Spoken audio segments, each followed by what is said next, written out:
All right, welcome everybody to ResV. Coach Reslow here. Have another great conversation to be had on an interview that I was hoping to get, and luckily Annika Gliottone said yes, and here she is, one of the best volleyball players I saw in the high school world. I can't wait to pick her brain on everything that she's done. Annika, welcome. How are you? I'm doing well. How are you? Well, living the dream, talking volleyball, spending too many hours on it. Awesome. No, this is great. I'm happy to be here. Yeah. So what you been up to? I mean, the last time I checked on you, I was doing lines for a Providence College game, and I walked by and I was like, "Hey, you're on the bench." Yeah, And then no, I I've proceeded to have a game. yeah, I've dabbled a little bit in the volleyball world, but unfortunately, I've somewhat been away from it for Mhm. a large chunk of time. And a lot of my career post graduation has been up and down and been a roller coaster. I've hopped around to a few different careers at this point, but I'm working for a cybersecurity company now, and my hours are just all over Yeah. the place. So it hasn't allowed me to kind of establish any sort of routine to be able to help Mm. out in the coaching world. But I do miss it. I love watching it. I love talking with people about it. Um, and moments like these that then give me that like motivation afterwards to be like, I want to get back into Well, coaching. I mean, if anyone watching this they would know that every year or two, I reach out and say, "Hey, I'd love to have you I come feel coach with me so somewhere." bad. I do. I again, like I'm so appreciative when people do reach out, and I want to put the disclaimer of like, please keep reaching out because one day, it will be a hard yes, and I will have the time to be able to do it. It's just there's been an element of my schedule that has not allowed it. And like I told you, I think there's a little bit of a confidence thing for me that Oh, I I played the game and I love the game and I feel like I know the game really well. And then being able to then give that to others is a whole different concept. And I know that I can do it. It's something that I've had to work on myself. So well, you've always been at the top of my list when it comes down to try to get somebody Mhm. to come coach with me because once I entered the club world, I was like, oh man, I have all these people that I would love to build this coaching roster that would to help take whatever club I'm with. And right now I'm with South County, but whatever I'm doing, like all these people that I think can really bring value and help bring the sport to the next level in our tiny state in Rhode Island. And you're at the top, and so I'm always, hey, Annika, would love to have you come out, and you're like, hey, no. No, you've always been so sweet. I Oh, you're appreciate busy. it. Yeah, you're busy. One day it will One day be. I'll get you. So let's talk about the beginning. So, oddly enough, I was one of your coaches in high school for a brief moment. And then certainly, your career has been prior to high school. I mean, you played early on and you were one of the better players. Actually, I have you in the top 10 of high school women players to come out of Rhode Island. So, talk about your game, talk about how you started, how you fell in love with the game, and where it went. Yeah. So I got really lucky. I did start pretty early. I think I was 9 when it kind of all began, but it actually even started a little bit prior to that. My sister is 7 years older. Mm, She played at Tollgate under Coach Rock at the time, and mm, Coach Rock's son was also my age, and so him and I got to be in the gym while they were practicing, and that was probably where I first started to learn how to pepper, pass a ball, set a mm, ball, play around.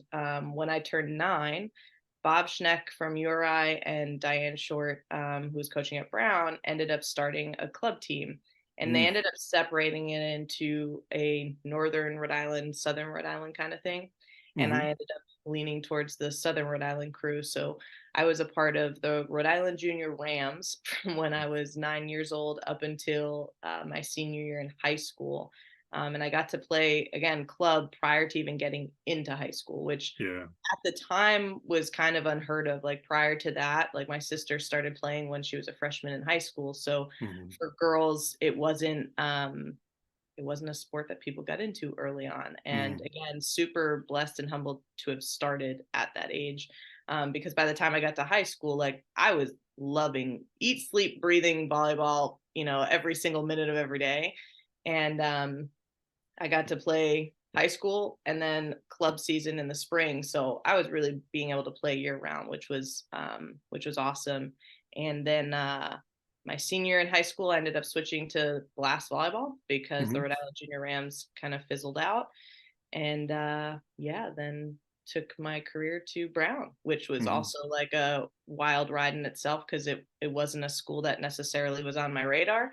Um, but super blessed to have been able to play there. But yeah, it's been a kind of a roller coaster, but it's been Yeah, fun. and I remember watching. I mean, I was the head coach for Tollgate for a year. I think that was it. Mhm. And then I moved on. And then, I think it was your junior year, or your sophomore year. I forget which. Might have been your sophomore year. But when we went, the clearest memory I have of that year, besides some of the matches, is that we were going into the All-Star, not the All-Star, the All-State meeting. And it was pretty clear that you and Sam, I forget her last name. Uh, Andriozzi. yes, you and Sam Andriozzi were the top two players in the state. And when we were trying to figure out, because when you get a bunch of coaches together, try to figure out who the top players are in the state of it, quite frankly, at any state, it actually becomes very challenging because everyone's sort of fighting for their own players, right? Everyone's like, hey, this is my team. I have good players. This girl should be here, or this guy should be here, depending on what you're talking about. So it's usually a giant mess, and usually, and usually it doesn't get sorted very, very well. But the fun part of that meeting was that I walked in, and it was my first time as a coach going to one of these meetings and trying to figure stuff out. So I know what to expect. I had heard tough things. I had heard certain coaches were very difficult when it came to these types of things. And I got to sit down. And as soon as I sat down, Brian Garapi was there as well. And he was the head coach at North Kingstown. And he said, don't worry about this. Annika's number one. And Yeah. I was like, yeah, I mean, that's how I felt. I mean, your instincts and the way you played the game seemed, next level. Like only Sam was close. And Sam was a different type of player anyway. She wasn't like what you did, what you brought to the floor.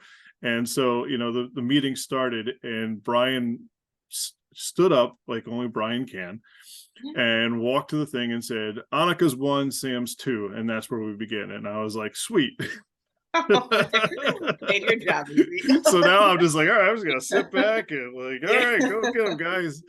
But I thought it was very poignant about what your level was, because you played the game at a different level. I remember matches where clearly we were in trouble, and you would drag us out of it. I remember there were times when balls were going to be tipped or rolled or come off the block, and you would just dart underneath it and give us another shot. And I was like, holy, I mean, your instincts were just wild. So, you played setter, you played libero, you played pin. I mean, I don't think anyone used you in the middle to my knowledge, but that's the only thing I don't think you've played. Yeah. So how did you develop all that stuff? I mean, was that just time and effort in the club gym and with the high school gym, or do you just see it better, or instinctually did you feel it like, oh, that's a tip, I got it? Or what were some keys for you? Yeah, no, I think it's honestly a combination of everything. The repetition of club was huge. Mm, I just I loved playing sports. Like I can't put mm, it any other way than like when it came to volleyball, like I loved playing it. So it's the one place, and still to this day is the one place that I forget about anything going on in my life. Like when I'm on the yeah. court, nothing else matters. And to have that outlet is awesome, but you can't force that. But I do think that the passion that I had for the game just bled into the actual skill part of it. And Mm, it became like instinctual a lot of the times. Like I was able to read things pretty quick because I was almost guessing what was going to happen before it even happened. yeah. And that could be from just like watching my sister play a ton. I'm a visual learner. So Mm, I watched a lot of their games. I paid attention in practice. Like the little things that they did, I just tried to imitate and then take it even further once I started playing. But again, I do even think to this day there is a little bit of regret on my end of I do feel like I've had a natural athletic ability to play different types of sports. mm, And part of me feels like I actually could have put in a lot more effort into volleyball than I did. And I would do like the extra one-on-ones, and I would show up early, and I would do some of those things, but when you hear about athletes now and some of the stuff that they do continuously, like I would have wanted to do that because I Right, know how much I right. love the game, and I didn't because I got by with what I was able to do on a daily basis. And I'm I mean, again, you've been very complimentary and very sweet, and that is very nice things to say, but I'm I'd say I'm a good player, and I, was a good player, but I feel like I could have been better, and Yeah. um it's yeah, it was a combination probably of all of that though that kind of got me to where I was. Well, it's funny that you say that, you have some minor regrets, and regrets, by the way, I think that's part of life. Like, you get good at something and you feel like, you could have done more. You could that's how I feel about my athletic career. Like, I was a pretty good basketball player, but I didn't do all the things I probably needed to do to excel. And even then I got lucky, and I got to play the college level, and then afterwards I got asked to play professionally in Europe, and like all those things sort of happened, and that was cool. But like, I could have done a little bit more, and I maybe have solidified those things instead of having opportunities fly by me and try to reach at them and then maybe miss. I missed because I was an idiot, but like, but yeah, like, those things happen. But at the time, during that time when you were in high school, like you said, in this state particularly, club was not really a thing. It was brand new. And the idea of watching film, like, that didn't really happen too much. Like, nowadays, like, watching film is part of high school stuff. It used to be just for college. Like, you would break down film, and you would, then companies like Huddle were created, and now it's even easier to break down film and show. And I think, especially in this sport, in volleyball, breaking down film's gigantic. Like, you can actually see exactly what you need to do and the patterns that you need to see and react to. Because that's what you're really, really good at.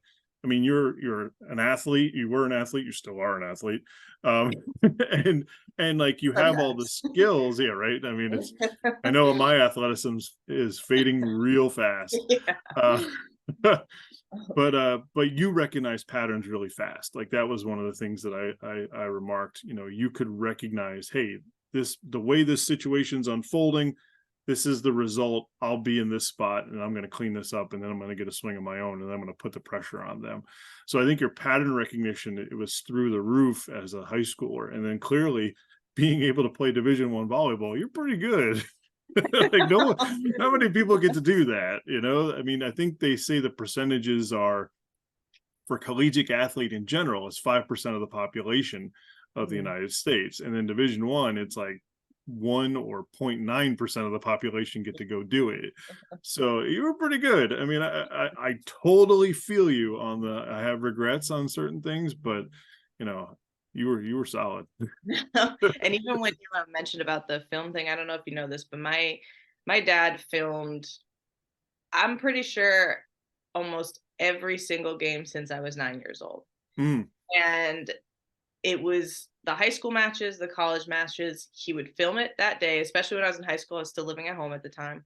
We'd get home and I'd go and shower and everything else. And then I'd be hearing whistles blowing because he was setting up the film to put it on a DVD.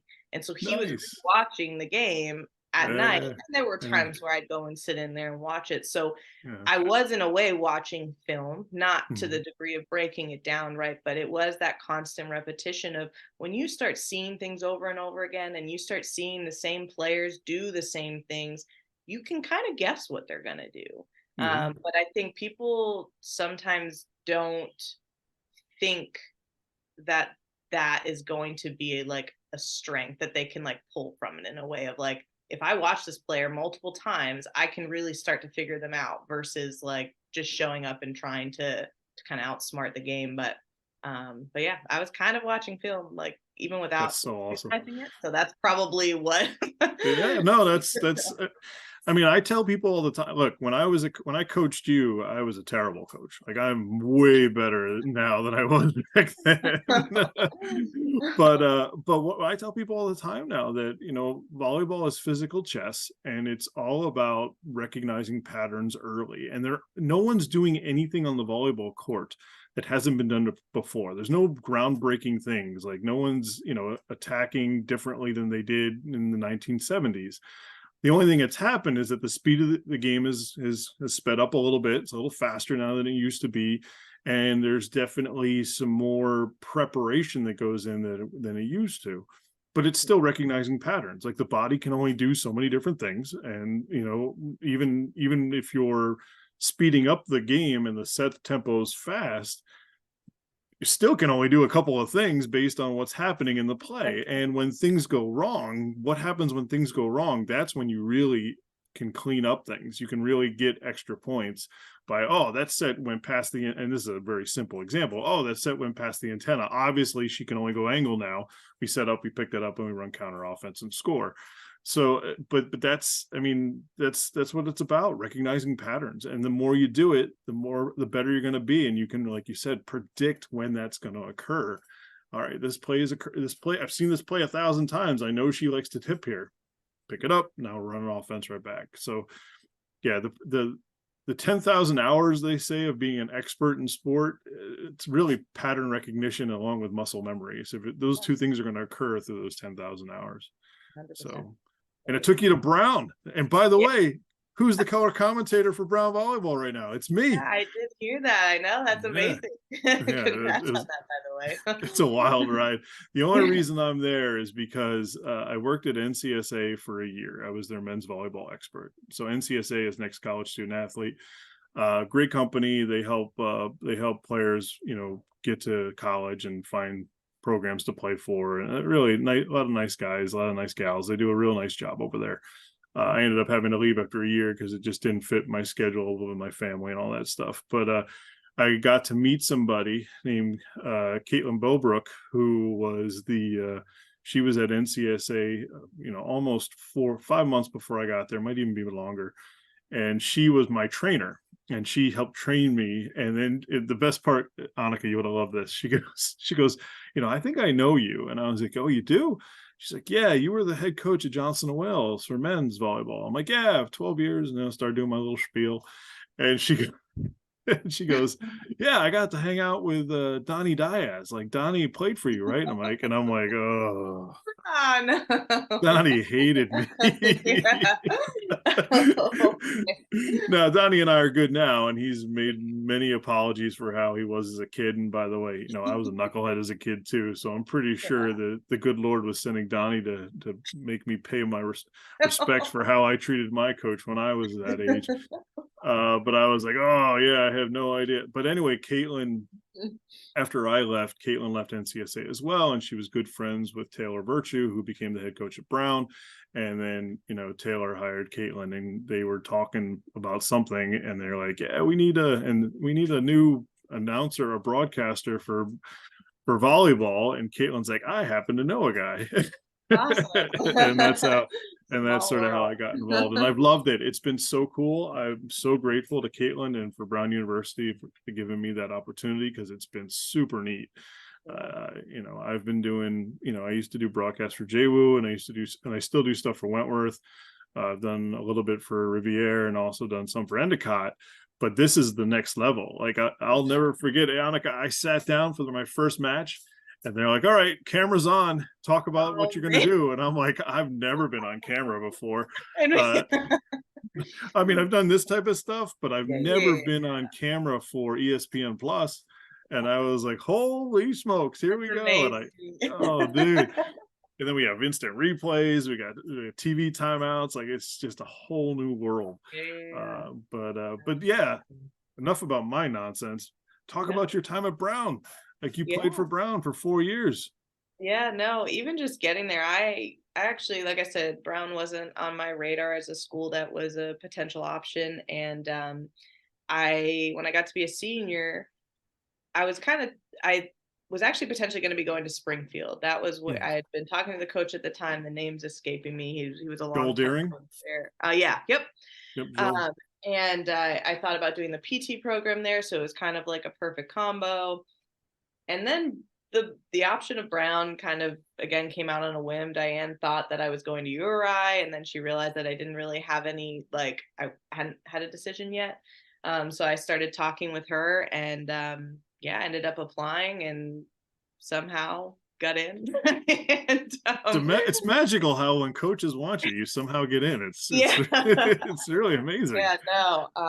But again, it was an opportunity to play at the Division 1 level. And for me, again, Mhm. volleyball was a big part of my life. And that, as much as Springfield was a great school, and I'm sure I could have had a great, career there, there was just something that pushed me this way. And again, it was a great 4 years. Brown obviously is a great academic school, but getting to play at that level with girls who had been playing for even longer than I had Mhm. was a experience in itself. I was injured a handful of times throughout my 4 years, which is I unfortunate. I feel know like, the feeling. yeah. But overall, I mean, one of the biggest things, we never had a like winning team while I was there. And I think collectively as a team, we always said like we had better talent than what the stat line, showed. We just never could seem to put it together to make it work. But I don't regret it. I would do it again if I, had the Mm. option to. And again, just to play at that level and not only play with, but play against girls of that level was just, you know, more than I could have asked for, especially coming from Rhode Island. Cause I feel like a lot of times you get out of the state and you're like, oh, I could never have an opportunity like that. And Mm. yeah, super humbled that I was able to have that. And you set for them and played lib as well? Yeah, so I started as a libero initially. Then I want to say I got switched to setter. And it was as I think it was like our first game as a setter or second game. And I was jump serving and I landed on our libero's foot in the court front No. Uh, and Come on. severely hurt my ankle at that point. So that wiped me out, which was just very unfortunate. Unlucky. So then my Jeez. time as a setter was no more. And then when I finally got back healed and everything else, I went back to the libero position. So for the Mhm. most part, I was libero for them. Again, attempted to be a setter for a very short period of time, and then yeah, back to libero. Do you have any memorable games or anything you remember that you really loved through that libero position time? Um, I mean, it's funny because you remember like random plays like that Yeah. weren't necessarily a part of even any like big games. The one that I remember was and I actually think they're playing Harvard tonight. So it was at Harvard, and there was a ball that was going towards the ref stand.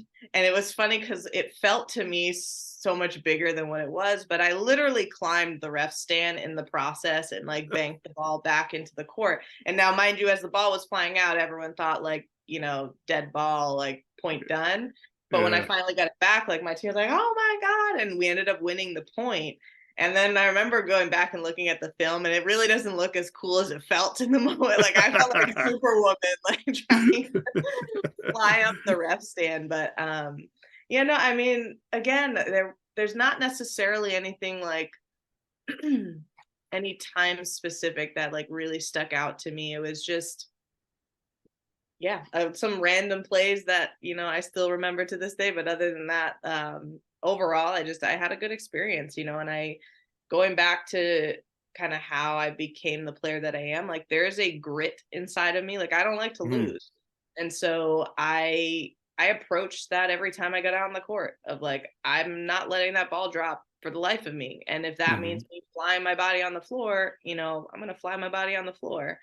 I never kind of interesting. I never really had the perfect form. And you might have seen this, like, even when I had like a forearm pass, like my platform is abysmal. It's not what they would teach right now growing up, but it worked for me.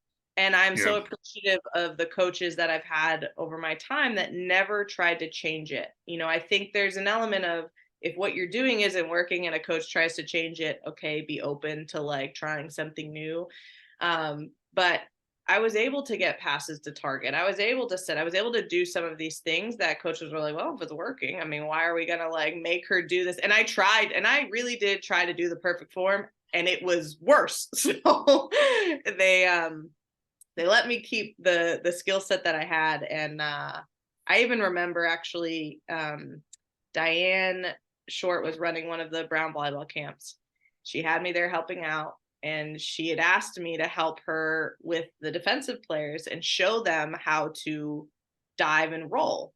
Mm. But as you may remember, that also was not perfect. And I literally would just fly in the air and hope for the best. And my body would flap around like, and my body feels it now that I never took the time to like do it correctly. Right. But when she was having me try and show the girls it, I couldn't do it the correct way. Like my brain just didn't know. Like I'm just like, I don't know. I just like throw my body on the floor and like throw my arm out and get the ball Listen, out. coach, I keep the balloon up. That's all I do. There's no other. Well, it was so much so that she basically was like, all right, forget it, Annika, get out of here. Like, I'm going to do it. So I was tossing balls to Diane so that Diane could show the girls Roll how on the to floor. properly roll on the floor. Well, Yeah. it's funny you bring that up because I just gave that talk the other day at South County 18-1s practice. Like we're working on passing, and that's going to be a big deal for us in club this year. Right? We're big, we're physical, we're going to block a lot of balls, but can we pass well enough to run offense? That's really what's going to come down to. And so I showed exactly what I wanted for serve receive, which in my world is, wide base. And as soon as the server starts their their move towards striking the ball, our hands go out and then we pre-up on contact and we use our platform or our hands to do whatever. And I said, that's how I want it done. I said, unless I come talk to you and say, do what you're doing. Because, at the same time, I had a kid who played for me at Johnson and Wales. His name was Kyle McKnight. And he was the best passer we ever had at JWU. And he did none of the right things. Like there was no pre-hop. He was always on his heels. His platform looked strange, and like he looked like a stiff wind could knock him over, if someone didn't close the door properly during a storm. But he was really good at it, and we tried to get him to do it the right way, quote unquote right way. Yep. And he never could. But if I just let him do his thing, he was fine. And he, again, was our top passer for many, many years, and arguably the top passer that ever came through the program. And none of the traditional things that I believed in worked for him. And so, like, that's some of the things as a coach you sort of have to recognize. Like, hey, like, do we do more harm than good? We obviously recruited this player for a reason, and we feel this player can achieve. Yes, we want them to give them the best tools to allow them to achieve. But at the end of the day, if this is what they can do, is it worth more to fight them or not? And probably not. More often than not, let that kid, you're not going to change the way a person plays from birth to 20. And then in 21 you're like, hey, no, you got to change everything that you're doing. That's really, really hard. Yeah. So if they're successful already with what the tools that they have, my theory is really invest in that and just let them grow with what they do, and then you live with the consequences. And if you really don't like it, between you, me, and the lamppost, you go recruit another player that does it the way you like. Yeah, no, for sure. I mean, for me, it's like I said, form and everything else was not great all around, but there was a feel to the game that made my not correct form work, Sure. And so that's why when I was put in like structured situations of like, show them how you like, stop, drop, and roll. I couldn't do that because it was that there was no feeling in that moment. Like, right. Throw a ball and make me stop thinking about the technical part of this so that I can just like get it up. Maybe you'll see something happen, but yeah, it was definitely a feel for the game that just allowed the skill set that I had to work. I think you described it perfectly, though. There's a grit to your game, and that grit is what most coaches are looking for in their players. Yeah. Right? That somebody who's determined to not lose, or determined to not let the ball hit the floor, or determined to not let a block get in their way. Like that's sort of the intangibles that you don't really teach. They just sort of happen. Like you just decided for yourself that that's going to be who you are on the volleyball floor. And it took you to the Division I level at Brown University. So that's sort of one of those things that I guess what I'm trying to spit out is that as a player, you can have all the coaching in the world, but you sort of got to make that decision for yourself, what type of player you're going to be. Mhm. Like I decided when I was playing in college that I wanted to be a finesse player. Well, you can't be a finesse player as a basketball guy at 6'6" in the Division III world as a center. Like you have to be a Hey. physical brute. And I was like, that's not me. And I was like, well, that was for the situation I was in, that was a mistake because you had to be physical. Yeah. And my coach and I never agreed, and hence I was a knucklehead. But I was a knucklehead before a coach put me in that position anyway. But that's the point. A lot of times today you have players that'll talk about how, well, my coach wanted me to be this, my coach wanted this, my coach didn't give me enough here, my coach didn't give me enough there. No, you have to make that decision. You have to decide what you're going to be. Yeah. I mean, it's coaching's nice and it does help, but in today's world, like you have to figure those things out and you have to want to do it over and over and over again. 100%. One of the things that I always preached, whether it was to myself when I played or even once I got in the coaching world, like these are the cards you've been dealt. Specifically in college, you chose to go to that school. Yeah, so Mm, a coach recruited you, but at the end of the day, you had that choice in the end. Unlike club, where like maybe you get put on a team with a coach that like picked you for that team and you didn't really have a choice per se. But even still, that same kind of motto works there. Like, these are the cards you've been dealt. Figure out how you're going to deal those cards out hmm instead of just shitting on them. hmm Like, it's not helping anyone or yourself by talking about how upset you are, or that you don't like the coach or don't like the things that they do. Like, you can still make something work. hmm And I think a lot of times players are very quick to just put the blame on the coach right from the jump. And now I'm not saying that there isn't an element of maybe the coach isn't the best coach, right? But like there's still something that they can give to the game. They can still give that 50%. And hmm they don't end up giving the 50%. It ends up being just like 20% because they decided, well, everything else is the problem. And I'm never going to be able to do anything here because of all these external factors, when in reality they probably could have done more, but they Yeah. chose to see it differently. And yeah, no, I've always been big on that because even when I played, like I can't say that I loved every teammate that I played with or I loved every coach that I had, but I'm still going to be respectful to hmm authority and to my teammates. And don't get me wrong, I'm sure there were some moments that were not the greatest going through and how I treated other people and everything else. I'm sure I did some eye rolls, maybe even to you at one point, right? Well, But I'm one of the worst coaches you ever had. I know this. no, no, but like I say that, and I'm not trying to say that I did everything perfect, but I hmm do think they're looking back, reflecting, and then even just through my time as a player, I just as I got older, I wanted to exude at least that respect for those around me, and if know that I can play a part in it to some degree. That Right. it's not just the things around me that's gonna determine my success. And I wanted to stop pointing fingers and blaming other people and blaming other situations and take kind of control into my own hands. I think that's wonderfully said. And the other thing too, just to piggyback on top of that, is that in the old days, you were sort of stuck to your coach in a way because it was hard to get information on how to do things. That's no longer the case. Mhm. Almost everybody has access to a phone that has multimedia capabilities, and YouTube has all of Yeah. humankind's information in it.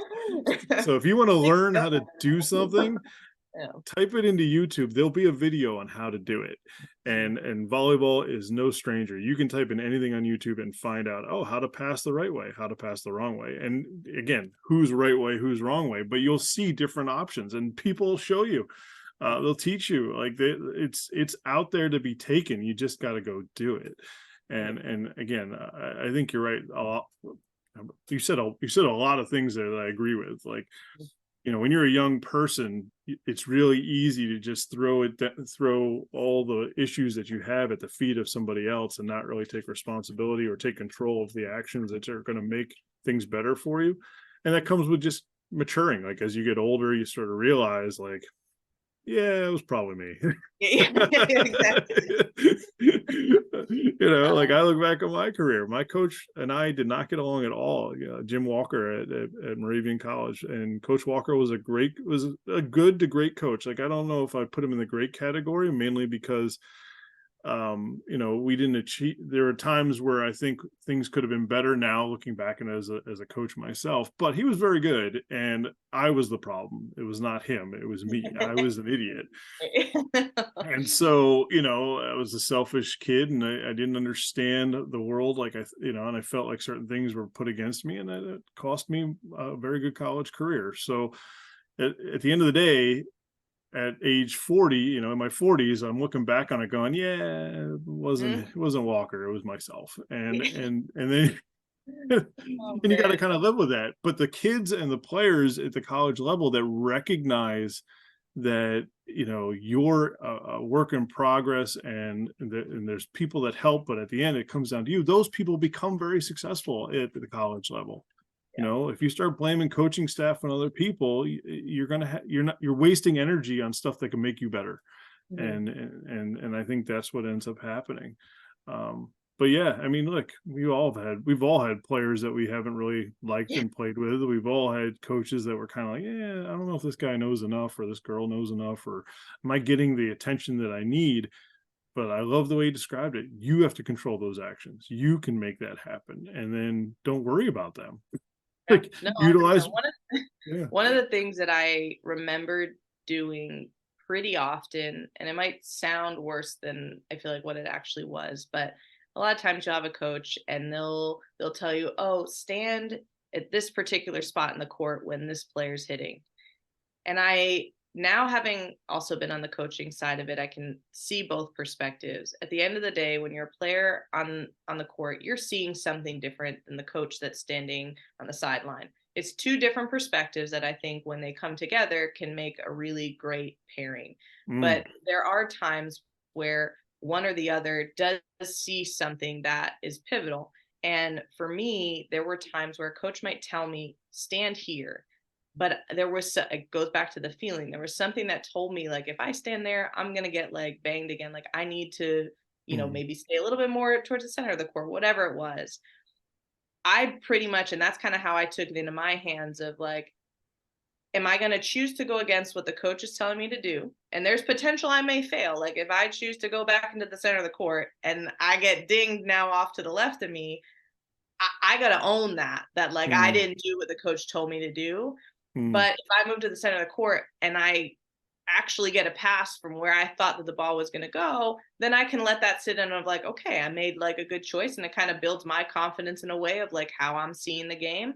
But it wasn't I'm going to do what my coach is telling me to do all the time and then get pissed when the coach is wrong. Cause I would see that a lot where like I would follow with the coach's orders and people would follow the coach's orders, ball goes somewhere else. The player then gets pissed because it was like, you told me to be here. And like now the ball's going over here. And like I wanted to be over there. So I kind of tried to 50-50 those situations a lot of the time, like 50% kind of go lean the way that I felt like I saw it, and 50% listen to the coach. And that's not me trying to say that I didn't listen to the coach. It goes back to having respect for when someone's talking to you, mm. taking in what they're saying, and understanding why they're telling you to do that. Because sometimes even just knowing the why behind it can help you in the decision that you end up making out on the court.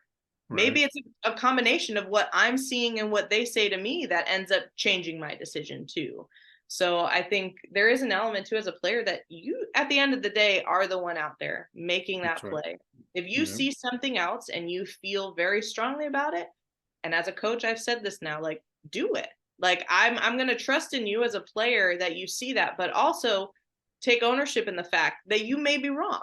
And Hmm. that's okay too. But Yeah. accept it, learn from it, and move on, type of thing. But also from the coaching side too, like I can't recall a time where I've made somebody stand in a specific spot, but I really like the idea as on the coaching side when you're talking about the scenario. Hey, I'm seeing this.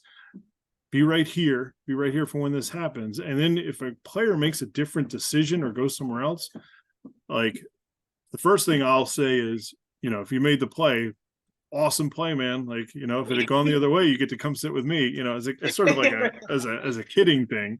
And Yeah. then the second thing is that if I do make a correction or a decision or a strategy move, and I put a player in a specific spot and it doesn't work out the way I thought it was going to, or what I saw, as a coach, I'll go up to that player and go, "Hey, man, I had that wrong. Like, I thought I saw something. I thought I saw something. And I thought this was going to be beneficial. It's not on you. That's my play. And that's, I had it wrong." And I think that communication from the coach matters a ton. Like, you have to be able to tell that player that you made a decision that ended up going incorrectly. It's on you. Mhm. And it's, it's, again, a lot of great things you're saying. It's just additioning that it's 100%. a two-way street. Like, you as a coach, you have to be able to admit that you saw something and it didn't work out, Mhm. because you don't want resentment between you and your players. I mean, it's going to happen anyway, because you have to make tough calls. I used to open up a lot of my first or second practices, or actually I said it quite often. I still do it today, that, I have to make decisions based on what I think is going to happen and based on what's going to give us the best chance to win. And it's not always going to be the best decision for you. Like, it's just not. Yeah, Like, 100%. you have to make those calls. Yeah, and even as a coach, being receptive to hearing why the player made a decision that they did. I think Mhm. sometimes it's easy just to be like, "No, you should have been here," right? But like Right. sometimes letting the player speak of like, why did you? It's a learning moment for the player too, of them Yeah. having to actually analyze the play and think about, why did I go there? Did I just go there Mhm. just because, or was there a reason, like, oh, I saw the ball going this way, or I saw this player moving this way that made me go in this spot. Open communication is big in Huge. general in life, but Yeah, right? um, but it Right. also translates to the game too, for Yeah, sure. and that's another thing that can happen in the film room. Like, that's a great time to be breaking down film and say, why are you behind the block there? Well, I thought I saw it through the seam. All right, well, that makes sense. But generally, if you look at the percentages, it's going to go cross court, not through the seam, and we have something protected there, or whatever it's going to be. Right. But the point is, that's when that stuff can be shared on a reasonable level. Because one of the things that does happen, and when you're in a match, especially in a very highly contested, maybe a highly emotional match, there isn't a lot of time for pleasantries and a lot of time for, like, "Hey, just go there." you know, For the love of God, go there. I know something's gonna happen. But even in Yeah. those types of matches, I try to grab a kid, and whether it be during a timeout or during a break in the action, because our sport does allow for minor moments of pause to say, Mhm. "Hey, I saw it differently. I had it wrong there. You got this. You're all right." That type of thing, just to let them know that it's not them. Yeah, So, for sure. what was the biggest difference between high school and college for you? The big jump in play. The speed. Mm, That was, yeah. It at the time, Rhode Island volleyball in general was kind of just like up and coming. And so, mhm. and I look back now, I even watch again, because like I said, my dad's filmed since I was 9. So I'm very blessed that he did that, because I can go back and watch like some of the very first matches that I That's ever so played. wild. Yeah, so And cool. you watch that and I'm like, how did my parents ever sit through any of these matches? Because it's like the ball goes over the court and then drops. And it's like, okay, next play. Um, but yeah, high school is definitely a little bit slower. College, it was much, much faster. And I think that's where even just some of the reading and feeling part of the game had to kind of speed up. And it wasn't an overnight thing. It took definitely like my first year really to kind of get a hang for it, because Mm, just getting to play all the different teams and uh, yeah, speed was probably the biggest thing for sure. mhm. And then after your career, you started dabbling in the coaching world. So you've coached for Johnson and Wales, for Brown, and for PC. So you really only have what, 3 more Rhode Island schools to Yeah, hit before you I do the know. cycle, or I know. Actually, I don't know if you know this. Right after I graduated college, I actually went to Slovenia, and oh I had talked with an agent because I thought about playing overseas, and it was something again like I didn't know anything about the world of playing overseas, and I figured why not give it a shot. So yeah, I went out with a group of people, girls and guys, both for like a week. I think we were out there, and it was pretty much like tryouts in a way. Mhm. We went in a gym, practiced in front of like a bunch of different coaches. What I learned a lot about the kind of playing overseas part for at least the women's side was the European volleyball style of play is more of an all around type of thing. They're not Mm. really looking for specific position players. They Mm. want someone who's going to be like 6 feet, can pass, hit, set, and do everything. So that's more of kind of where um or how they recruit. But nonetheless, I mean, still there were some liberos and other defensive players that were out there, other like middle blockers. A lot of people ended up staying. I realized the money's not that great. So that was going to be somewhat of a struggle. And in general, I think just the week out there was an experience in itself. It was almost like Right. Yeah. it gave me the taste of what it is, but I still got to come home and then figure out my life, which I'm still figuring out currently. Um, but that was a neat experience. Yeah, it was a lot of That's a fun. wonderful experience. Super Yeah, cool. yeah, it was Yeah. really. I'm trying to remember what the agency was called, but I think I like randomly started Googling like, oh, different like sports agencies to like play overseas, because a lot of girls, especially like out west, I feel like there's a lot more connections with agents, and it's a more of a normal process out here. That's not really the case. I can't say that Right. it's heard of a Right. ton of people, coming from at least even the Northeast and going to play over there. So I was just really just doing my own research and stumbled upon Yeah. something. Thankfully, it was a legit thing, and got a good week and slow. Which, yeah, which is always, that's the thing. You got to verify and make sure you got something that makes sense and there's no safety hazard, especially in today's world. But yeah, I think right now for indoor volleyball, I think it's more popular than it's ever been. Yeah. I really do. There's a couple. There's a chat thing that I'm on for ResV, and a lot of people were talking about rule changes and whatnot, and what do you think of this? And I didn't really jump into too much because once I get going, it's it's hard to make me stop. Um, but one of the things that I really felt as I'm reading all these ideas about rule changes is that I don't want anything to change. The game is really good right now in a lot of ways, and it's more popular than it's ever been. I mean, what 60,000 people watched a Nebraska game the other day, Right. and then 50,000 are watching some over here, and then Nebraska, Wisconsin got high numbers on TV, and no one watches TV. So, like, wait a minute, people are actually give a crap about this sport right now, Mhm. and for the first time since I can remember, professional indoor volleyball is sort of gaining some ground. Like the AU stuff is really good. Athletes Unlimited for the women. I mean, I think they've nailed it. I think they have it figured out. Where not only do you have events, you have Team A playing Team B, or for lack of a better term, and that's like a big event, and they're hosting, they have guests and fans and whatnot, but they're also like using fantasy sports. Like if you have certain wins, you become a team captain and you pick a team next year, and like really I think they have it figured out.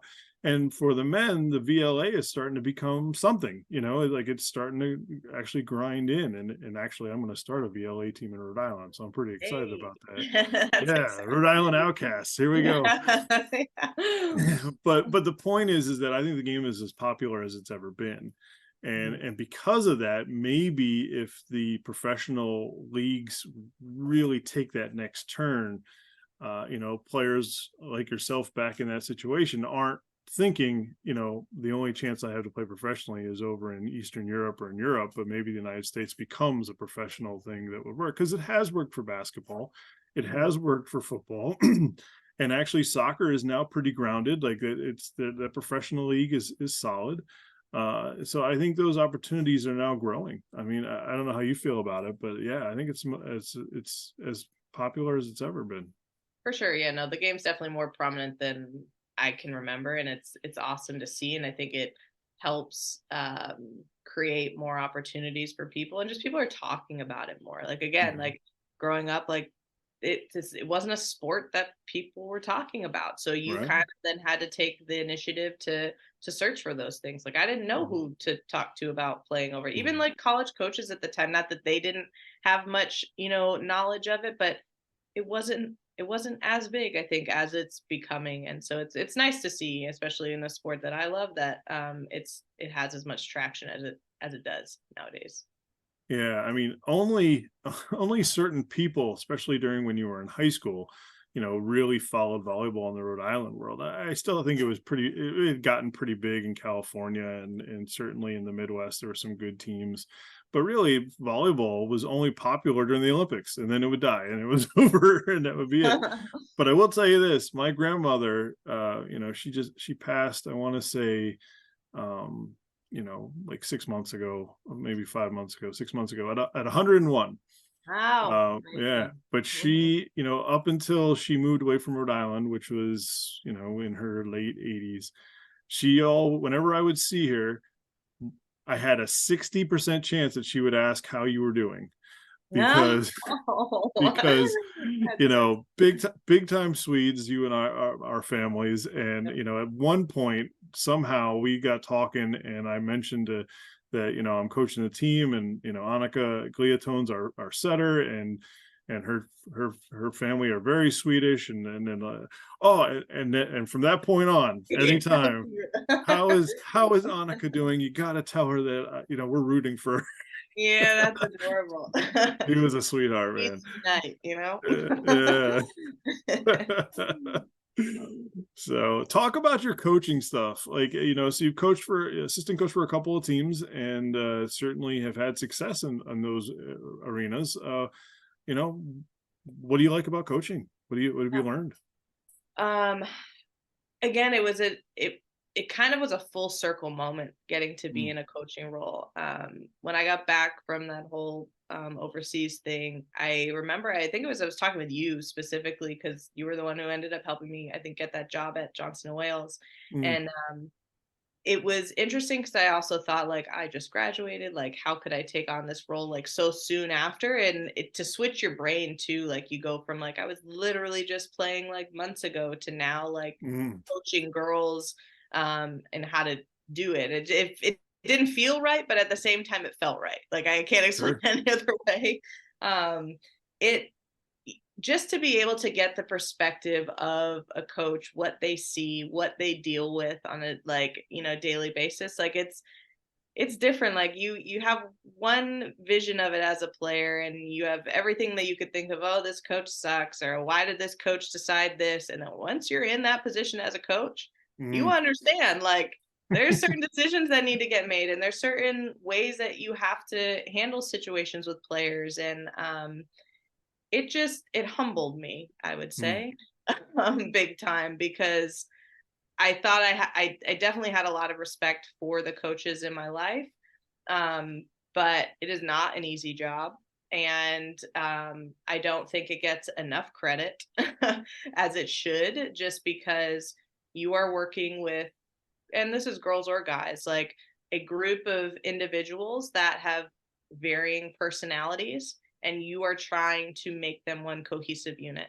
And just like in life, like, you're never going to appease everybody, but it's Mhm. learning how you can get everyone on the same page, even if you're not going to appease everyone in that moment, and making sure that each individual player knows their role. I was reading an article on Joe Mazzulla for the Boston Celtics, and Yeah.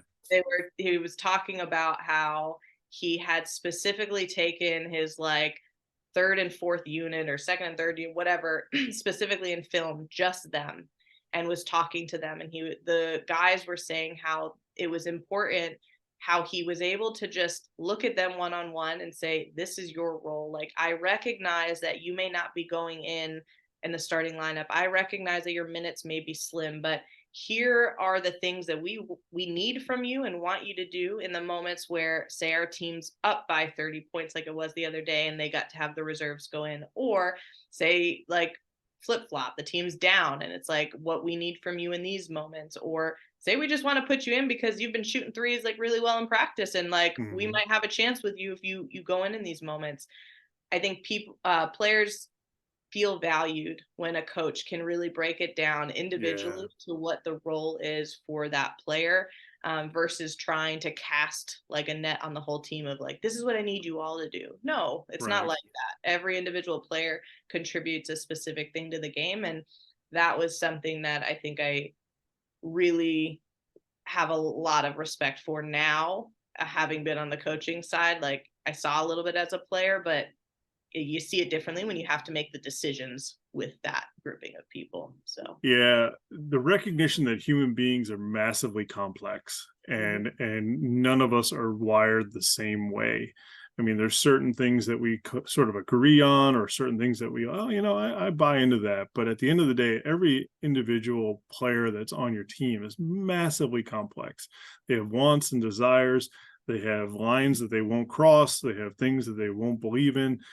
So, you have a team of 20 people, and you have to figure out a way to make sure everyone is at least happy enough to be there. Like, Yeah, if you 100%. think about the amount of time that you have in your life, like, time is the number one currency. So for them to actually want to be there and show up and work for you every day of a season, there has to be enough there for them to go do that. And so if you look at it that way, you have to provide an individual incentive and desire for all of those people, and that's 20 different people with 20 different ideas, with 20 different feelings on the matter. Very challenging. Very challenging. And I gave a presentation at the beginning of club season this year, which talked about how, in your practice, you have to somehow, and this is club, this isn't college, so you don't have the time to really sit down and break things down for everybody individually like you would, but you have to somehow, some way, in every practice, talk to every single person on an individual level. You have to recognize their acceptance of this requirement. Like, they've accepted this idea to be here, so you have to talk to them. Every person gets your time in a practice. And it's just, again, it's agreeing with what you're talking about. You have to be able to reach everyone and Yeah. give them something, like, Hmm. you Just know and no. then and then convince them that this is a good idea for them. Mhm. And then, if once you convince them, that's just the starting point. Then you have to build them and get them to buy in. I love what Missoula has done with the Celtics. I mean, I haven't I watched know. basketball in a I while because know. I felt the game has slipped away from me. But now, like, hey, this Celtic team's pretty good, and it's because of this kid from Rhode Island who played at Hendricken, and it's really a neat little story. Yeah. But yeah, the recognition of everyone's decision to be there and build and help them get to their particular level, whatever that level is. And Yeah. yeah, everyone's going to want a different role. I mean, only, in basketball, only 5 guys get to start. Volleyball, only 6 people get to start. Like, everyone's going to want a more role, but can you help me here first as we build you to that next thing? So, 100%. Yeah, I think even just piggybacking off of that, like the the culture of the mm, team as well. And it goes into what you said, like being able to have those like one-on-one conversations, getting each individual player to see their value and what they contribute to the team. Going back to Joe Mazzulla, he did that this year with the Celtics of bringing in former players to come into practice, just like open door policy of like, mhm. come in, like take a look, like help us out or not, or just like Yeah. culturally be there and like excite our team, and it's as Mhm. a coach having to come up with ideas like that, like whether it is bringing old players back in the gym, whether it's something else you do with the team specifically, like people don't realize that takes a lot of work and effort and thought of like what you do with one team will be different than what you do with another team, and every year it changes because you have different personalities and players that move on and move in to your team that you have to take into consideration. And I think being open and adapting to each individual, what I say to one person is going to be different than what I say to another person. I can yell at one individual, I'm going to have to come a little bit soft to somebody else. And Mhm. sometimes that's a lot for coaches because they, or just even as a person in general, you think like, why do I have to keep changing for every single person? But Mhm. you are the leader, and if you want to get the best out of each individual player that you have, you are going to have to adapt to a certain degree. I'm not saying change completely who you are, but adapt a certain degree to get your message and translate it in a different way to the different individuals so that they can be successful. um, Yeah, I think you just described the hardest part of coaching. Mhm. Like, it's really, if you think of brand new coaches like I was, back in 2009, 2008, 2003, whatever, you come in and you have all these ideas about what you're going to do, and, all the strategy, all the X's and O's, all the things that are going to make your team good. And you're all about it. And like, I can't wait to get in a match or get in a game and work my magic and win big matches and all this stuff. But what you don't understand is that the prep work prior is what it's all about, and the ability to, like you said, reach to each person on a different level so that you can get the best out of them. And it's not going to be one size fits all. It's not going to be you standing there going, "Hey, here's my motivational speech," and everyone's like, "Yeah, Rez, you got it. Let's go do this." No, you give a motivational speech, half the room's in, half the room is out, and probably four out of the half that are out didn't even listen at all. Yeah. And, Oh, so the you're like, oh, accuracy, yeah. you're like, all right, well, and I had heard one time a good coach tell me that, when you give a motivational speech, you're really talking to your starters. Mhm. And that's okay. Like that matters, Yeah. but you have to at some point, circle back and talk to the back end of your roster and give them a totally different speech with the same tones and the same feel, but to where they're at and what their understanding is of what's going on. And if you forget to do that, you neglect to do that at your own peril, Yeah, because yeah. they're going to be they're going Oh, for sure. there are teams that the back end of their roster are neglected, can get poisoned real fast, and Mhm. before you know it, you've lost control of the entire gym and you're in a mess. And it's really hard to recover 100%. when your team is poisoned. Like, it's really hard. So Yeah.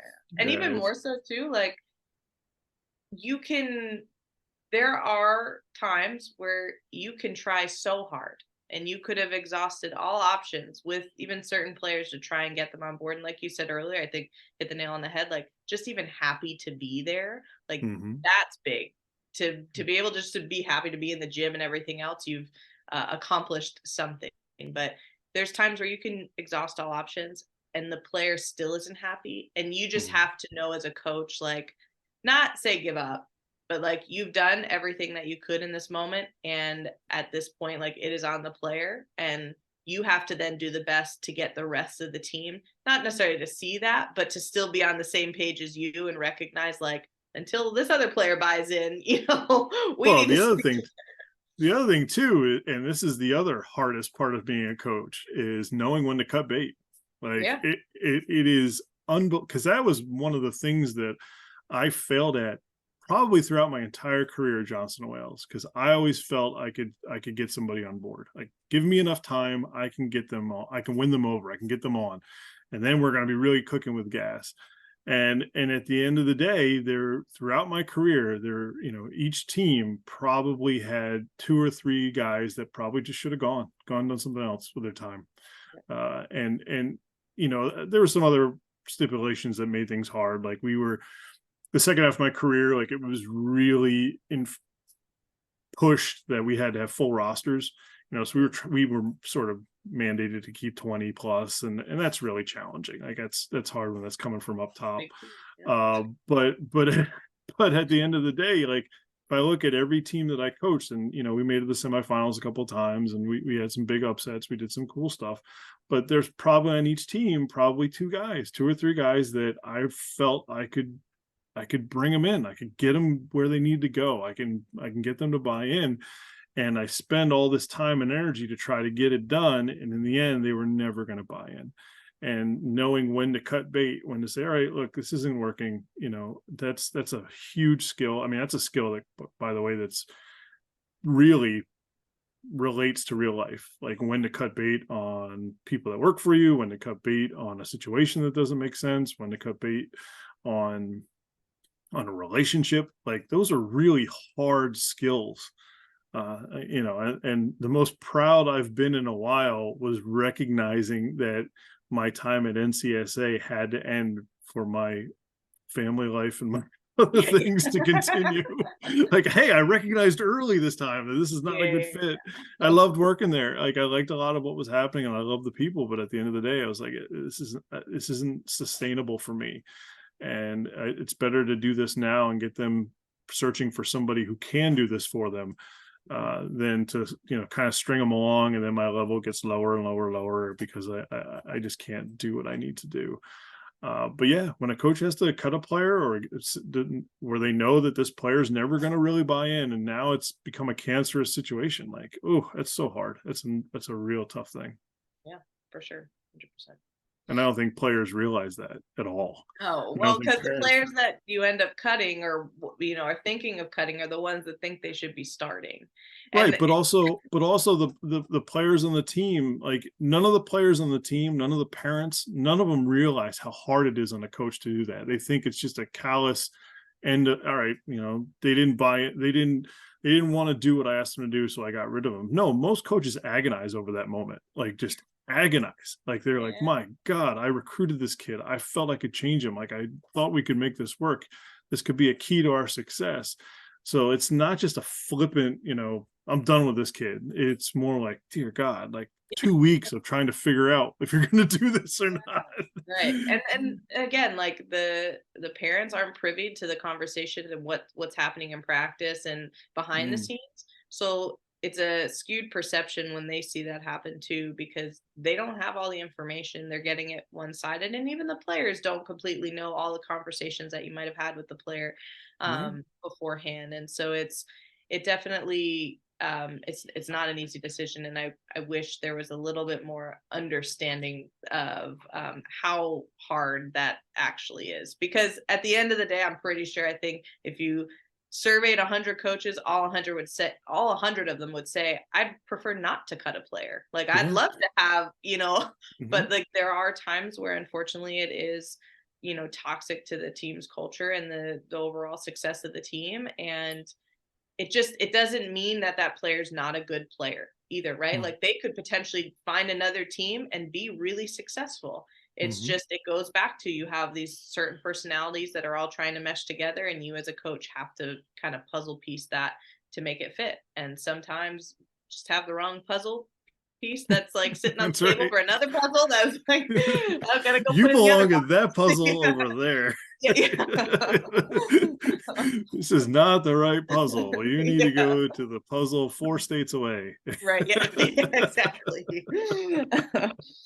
Oh man. Uh, So you're going to get back into coaching at some point. I think you opened this with, but I still think volleyball world needs Annika Gliottone somewhere. Like I said, there's a lot of factors that go into it. Like, I do think one day it is definitely a big passion of mine, and I think I've always kind of wished that I had like a really good like volleyball like going into a program of like a coach that's like been established for years and years and years, and like winning history and all this stuff. And not to say that that makes a great coach, because wins are obviously great, but um Helps. I would I think I've always searched for that, to be able to like gain that confidence and work under somebody in that way consistently. And not to say that I won't ever get the time to do that or whatnot, but I guess the short answer is one day, maybe. I will. I'll give you all the excuses under the book, but yeah, Well, no. one of these days I'll drag you to a team, and Yeah. we'll Just figure it throw me out. into the fire and be like, figure it out, swim. Well, I mean, if I get another job, I'm always looking for assistance that would help. I mean, where are you located these days? I mean, are you working in Massachusetts? I'm in Providence. You're in Providence? Oh, okay, yeah, yeah. Well, Providence is located close to everything. That's what I the know. beauty of Rhode Island. I You can go know. anywhere. It is. I've always said too, I feel like my sweet spot has always been one-on-one with Mm, people.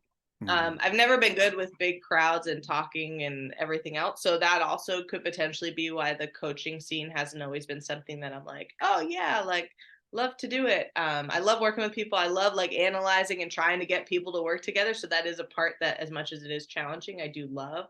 But there's an element of like, I think my favorite parts of coaching were the one-on-one moments that I Yeah. had in the gym. Like I remember working a lot with Gigi at Johnston Wales, and when I first got there, she didn't have the strongest hands in the book, but I always said that like as a libero, like you need to know how to use your hands. Like it's not Mm. just a forearm thing and that's it. And I would just wail balls at her as hard as I could. And I said, I don't care how you get the ball back to me, but I just want you to put your hands up, even if it's just like smacking them, right? Like Yeah. Protect we'll get face. there eventually. We'll get there eventually, but like it was those moments of breaking down a skill for that player and just having their sole attention. And then Mm. that way I feel like my personality comes out, their personality comes out. There's a trust factor there. So that's always something that I'm always open to, that if people are ever looking for like one-on-one, like I'm happy to do it because I enjoy it. But the coaching thing I think has always just been a little bit more difficult schedule wise. But Yeah, yeah. I'm with you. I really enjoy the one-on-one stuff because then I feel like I make breakthroughs with people, right? Like, yeah, for sure. hey, I have this information that I know I can help you with. And quite frankly, that's sort of one of the reasons ResV started. Is like I have all this information and I have no one to give it to. So Yeah. like come talk with me and I'll figure it out, right? Yeah. But the other thing too is as you really, in case you ever want to dive into the coaching world, again, the biggest thing when it comes to talking to a team or a unit, in my experience, is creating sort of this different persona. Like when I talk in front of people in terms of like a crowd, in terms of a team, like I go into this mode that because how do I describe this?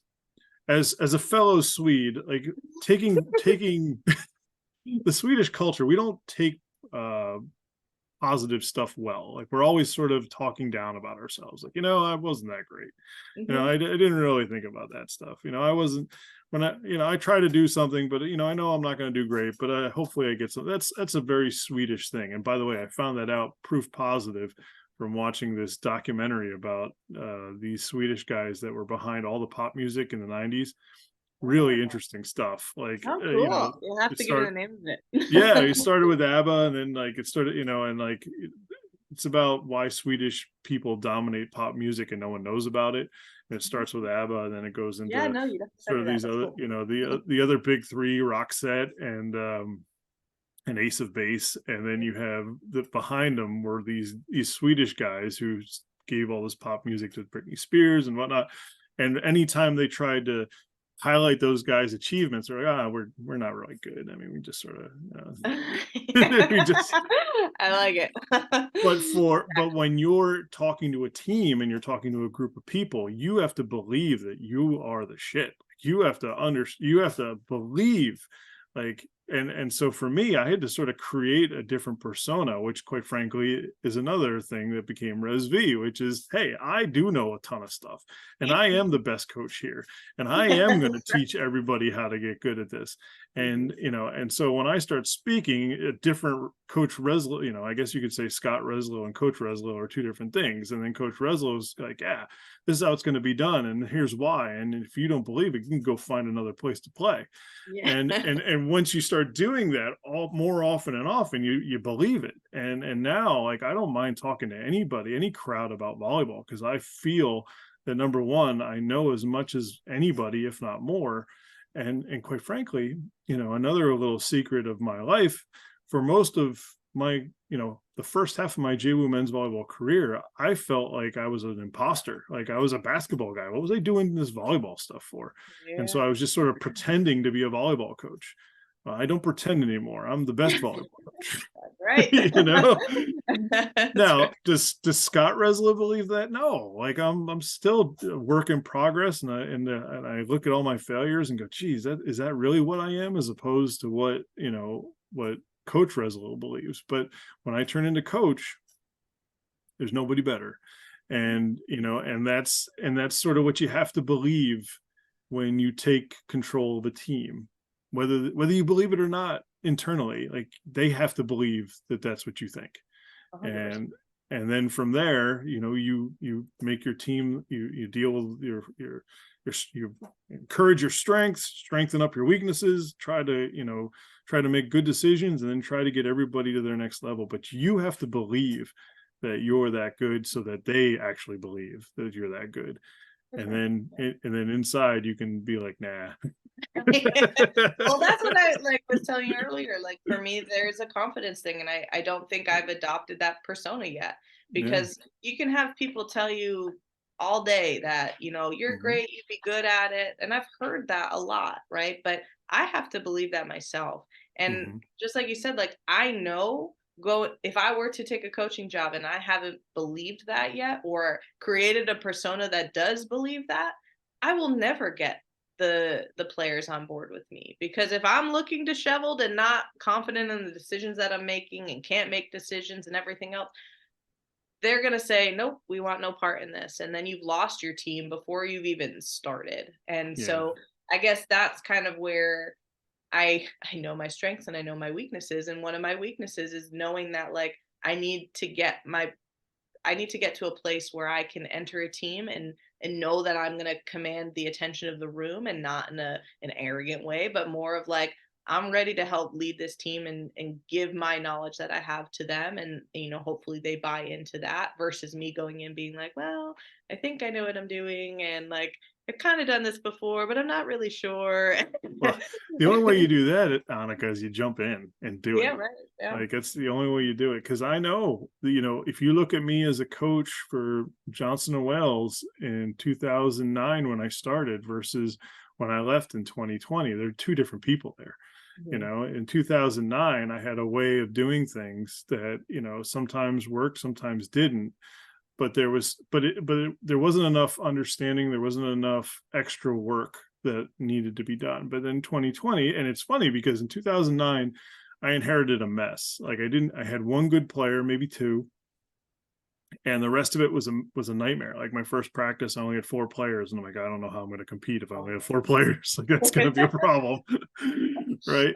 But that team fought for me. Like that team absolutely fought for me, and I was an inferior coach. And then fast forward to 2020 when the program dissolved, that team upset national ranked teams and was in the mix to win the whole thing. And our culture was worse than it had ever been. Like I had lost that team completely, but it wasn't for lack of trying. Like it kind of went back to a point you made earlier in the interview where you can do anything, you can do everything, and it still doesn't matter. The ingredients are sour. There's not much you can do. Mhm. And so like we won some big matches before COVID ended our program, but that team was a disaster. And I was already looking forward. I mean, I would never have told anybody at the time, but I was already looking forward to the next year when all those pieces were gone and I got to start over. And I felt like I had a good class coming in, and I knew what I was going to do, and I was really excited. But then it ended. But yeah, I mean, but I was a better coach in 2020 than I was in 2009. Yeah, there you go.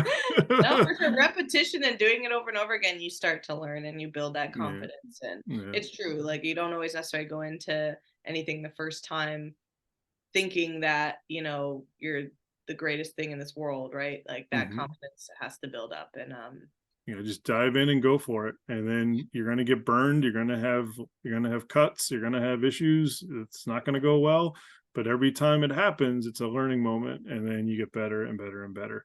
And then you still might not have good years, and that's the thing. You'll have good years. You'll have bad years. You'll have years that are tremendous. Like I've, in my 12-year career, 8 of those 12 were outstanding, but Mhm. 4 of them were really really tough, like super tough, like test your Yeah, test yeah, yeah, test whether you really want to do this with your life tough. And it's just the way it is. It's the way it goes. And that happens everywhere in life, not just for sure. college sports, not just high school sports, but you have jobs, you have things you do, and you get tested all the time. That's how you learn. Right. Yeah. So cool. What's next for you? What are you doing now? What are you going to do next? Who knows?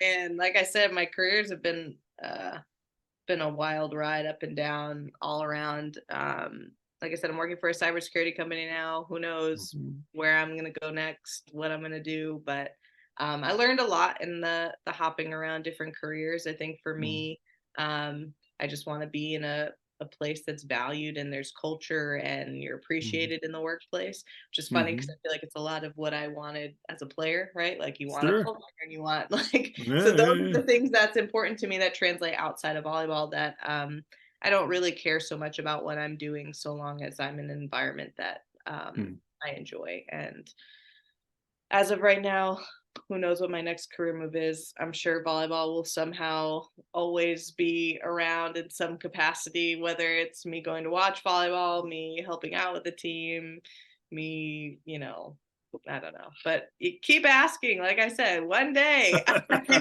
one day, and you'll be shocked.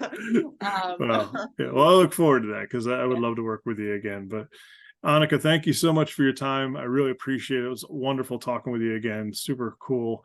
And certainly, yeah, I'll keep I'll keep reaching out if someone hires me again. Like yeah. No, but sounds good. thank you so much. Really appreciate it. Yeah, thanks for having me. Have a good one. Yeah, you too.